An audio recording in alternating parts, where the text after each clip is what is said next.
राज्यभरात गुलेन-बारे सिंड्रोम अर्थात जीबीएस आजाराचा पहिला रुग्ण जळगाव तालुक्यात आढळून आला आहे। विशेष म्हणजे कुठलीही ट्रॅव्हल्स हिस्ट्री नसताना एका 45 वर्षीय महिलेला हा आजार झाल्याचे निष्पन्न झाले आहे। दरम्यान शासकीय वैद्यकीय महाविद्यालय व रुग्णालयात वैद्यकीय पथकाच्या निगराणीखाली उपचार सुरू आहेत। जळगाव तालुक्यातील एका भागात रहिवासी असलेली 45 वर्षीय महिलेला अशक्तपणा, अंगदुखी, खांदे दुखणे, पाठ दुखणे, अचानक चालण्यास बसण्यास त्रास होणे अशी लक्षणे जाणवली।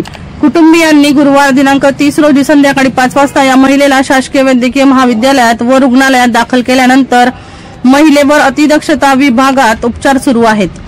सदर महिला कुठल्याही गावाला गेली नव्हती, त्यामुळे तिला ट्रॅव्हल्स हिस्ट्री नाही। तसेच राहत्या घरी अशक्तपणाची लक्षणे जाणवायला लागली होती, त्यामुळे कुटुंबियांनी तातडीने रुग्णालयात आणल्यामुळे सध्या महिलेची प्रकृती स्थिर आहे।